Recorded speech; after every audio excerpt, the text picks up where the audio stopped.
അപ്പം ഞാനും അമ്മയാണ് പോയത്. എന്നാൽ ഞങ്ങൾ അന്ന് ആ കോഴ്സ് തന്നെ എടുക്കാമെന്ന് വിചാരിച്ച് ജർമ്മനിക്ക്.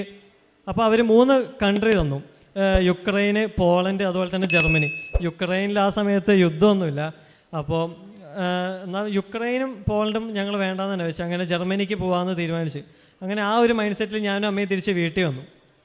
വീട്ടിൽ വന്ന് അപ്പോൾ പപ്പേനോട് ഞാൻ ഇങ്ങനെയൊക്കെ പറഞ്ഞു, ഇങ്ങനെയാണ് പ്ലാൻ എന്നൊക്കെ, ഇങ്ങനെയാണ് കരിയർ ഗൈഡൻസിൽ പറഞ്ഞതെന്നൊക്കെ പറഞ്ഞു.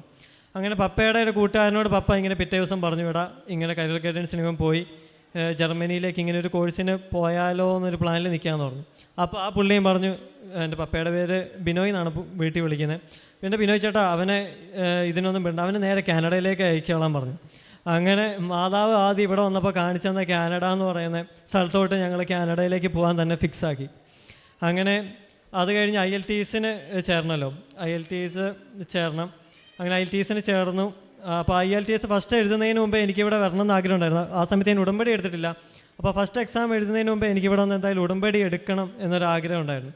പക്ഷേ എൻ്റെ വീട് കണ്ണൂരാണ്. കണ്ണൂരിൽ നിന്ന് ഒരു 60 കിലോമീറ്റർ മാറിയിട്ടാണ് എൻ്റെ വീട്. അപ്പം ഞങ്ങൾക്ക് ഇവിടെ വരണമെങ്കിൽ വെളുപ്പിന് ഒരു 3:30 ആകുമ്പോഴത്തേനും വീട്ടിൽ നിന്ന് ഇറങ്ങി 60 കിലോമീറ്റർ കഴിഞ്ഞ് റെയിൽവേ സ്റ്റേഷനിലെത്തി വെളുപ്പിന് 5 മണിക്ക് ട്രെയിനിന് വന്നാലേ ഇവിടെ എത്തുള്ളൂ ഉച്ചയ്ക്ക്. ആ സമയത്ത് കൊറോണയാണ്, ട്രെയിനും ഇല്ല. അങ്ങനെ എനിക്ക് ഫസ്റ്റ് എക്സാം എഴുതുന്നതിന് മുമ്പേ വരണമെന്ന് ഇവിടെ ആഗ്രഹം ഉണ്ടെങ്കിൽ ഇവിടെ വരാൻ എനിക്ക് പറ്റിയില്ല. അങ്ങനെ ഫസ്റ്റ് എക്സാം ഞാൻ എഴുതി. ഫസ്റ്റ് എക്സാം എനിക്ക് പൊതുവേ ഈസി ആയിരുന്നു. പക്ഷേ അതിൽ ഒരു മോഡ്യൂളിൽ, ലിസണിങ് മോഡ്യൂളിൽ ഞാൻ ഫെയിലായിപ്പോയി. അങ്ങനെ അടുത്ത ഡേറ്റിൽ തന്നെ, അതായത് അടുത്ത മാസം തന്നെ ഞാൻ രണ്ടാമത്തെ ഡേറ്റ് എടുത്തു.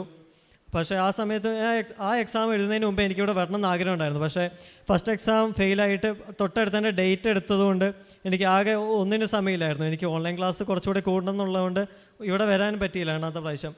അങ്ങനെ എക്സാം എഴുതിയിട്ട് റിസൾട്ട് വരുന്നതിന് മുമ്പ് എന്തായാലും എനിക്ക് പോയി ഉടമ്പടി എടുക്കണം എന്നൊരാഗ്രഹം ഉണ്ടായിരുന്നു. അങ്ങനെ മാർച്ച് 11 എനിക്ക് റിസൾട്ട് വരും.